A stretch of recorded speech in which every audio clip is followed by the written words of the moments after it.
Clients are scared of you. You're actually silently repelling them. Why? I'm going to share with you inside of this video.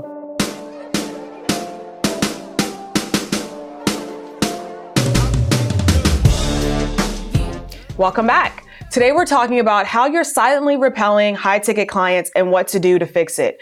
If this is something that you want, if you want to work with high-ticket clients, but for some reason you can't figure out how to get high-ticket clients, there's probably something that's not quite right.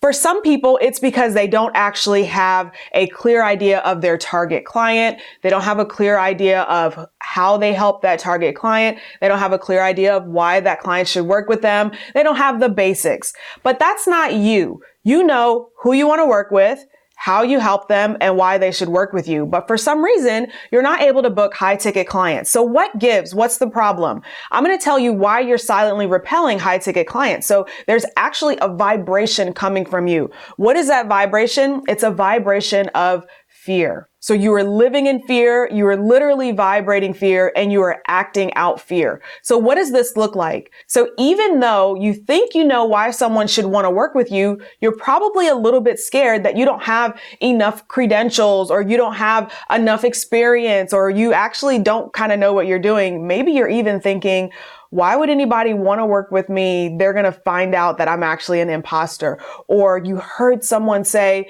that you don't have enough experience, and that kind of stuck with you. And now it's making you scared, and you're not quite sure if you really do have what it takes because you keep hearing no. So that's an example of how you are living in fear. You're actually subconsciously and really like right below the surface, you're actually kind of scared that someone's going to find out, that finally people are going to figure out that you're not actually this, wonderful coach that you keep saying that you are. And I want to share with you a quick story because it's understandable. It's actually something that we all go through. It's called imposter syndrome. And it's something that it puts us in fear. It makes you feel like you are not worthy of getting a potential client. It makes you feel a little bit scared. It could have consequences of making you spend money where you don't necessarily need to because you're thinking that the next thing is going to be that thing that you need, or the next coach is going to be the thing that's going to fix this imposter syndrome. But just being 100% honest with you, the only way to fix imposter syndrome is to literally look at yourself in the mirror and say, I am worth it. I have a exercise that I have my clients go through when they come into the You've Got Clients program. And the whole point of that exercise is a confidence booster. The whole point of the exercise is to show them that, yes, you do have what it takes. And there's a reason that people should want to work with you. So even if you figured out your unique selling proposition, if you're still not quite confident on why someone would want to work with you, or you're still a little bit scared that maybe you shouldn't even be here, then I encourage you to think about the reasons that people would want to work with you, and think about those reasons even deeper than the surface-based reasons of, oh, I can help them get results. Like, why should someone want to work with you in particular? What makes you unique? What makes you special?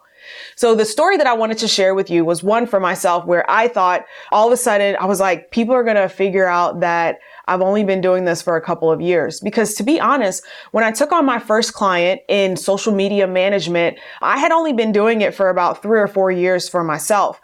And that might seem like a long time, but I was running like my own blog. So it didn't really feel like I was really doing much, because I was like, oh, you just write a blog article, you just put it out there, like you get pressed by contacting these people, and you put stuff on social media and people respond. Like, for me, it seemed easy.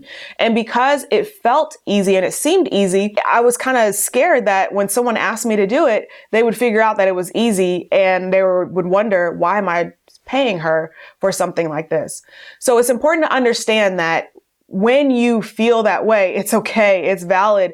People go through it all the time. But what I had to do was, when I talked to that client, I remember him asking like, hey, things are looking really good. Like, how are you doing this? Like, it's amazing. And I remember thinking, like, this only took me a couple minutes to do. Like, why isn't it something that he can do? And really what it came down to was realizing that when something's in your zone of genius and it comes easy to you, it's sometimes difficult to realize that sometimes it's not as easy for other people. And that's why they're paying you for it. So put the imposter syndrome to the side and remember that you do have a unique skill, something that you're offering, something that everyone else cannot do. And you're offering also yourself uniquely. So that's the first thing, is to really stop living in fear. And so when you stop living in fear and you stop thinking about that imposter syndrome, you'll also stop vibrating fear. But the one thing that you also must do is to stop acting out fear. Now, where this comes into place is if you're feeling paralyzed to actually take action, or if you're feeling like, I don't want to invest a high ticket price, or I'm not quite sure if I should keep spending money. And it's important to understand that you're a business owner. Most businesses don't make money in the first couple of years. In fact, most businesses actually fail. And the reason that they fail is because they don't take advantage of that momentum that they have when they first get started.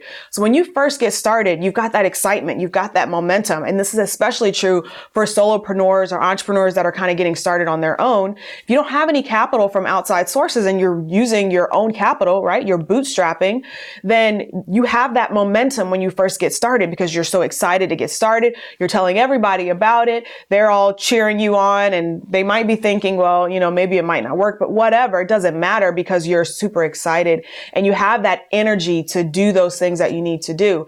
And so what I would encourage you to do is to think back to that energy that you initially had so that you don't feel paralyzed, so that you can take action, so that you no longer start vibrating that fear. For me, that had to do with me bringing on and hiring several team members, because I actually was paralyzed in fear for a little bit, where I was like, I'm not sure if this whole thing is even going to work. So I actually shared this in the video of how I reprogrammed my subconscious mind for wealth. And I talked about how at the start of 2018, I just felt really paralyzed. And so it's common. It happens. But I want you to remember that in order to get over that fear, sometimes you just have to jump in and start taking action. So I would encourage you to do the thing that you in your gut, you need to do. The thing that kind of feels a little bit scary, go ahead and do that. Now, I'm not saying to invest outside of your means or like spend your last dollar. That's not what I'm saying at all. But what I'm saying is that sometimes you've got to kind of scare yourself out of fear just a little bit. And it might seem a little bit counterintuitive, but sometimes when you put that skin in the game and you really, really put that money on the line, where you burn the bridges and burn the boats, right? Where you only have the option of succeeding, sometimes that is enough to scare you out of the fear that you had previously.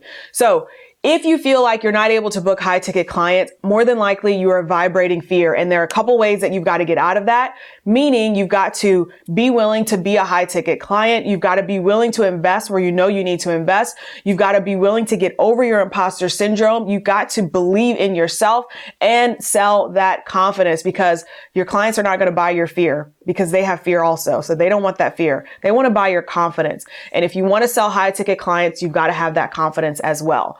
I hope this was helpful. Hit the like button, subscribe, and I'll see y'all on the next one. Bye.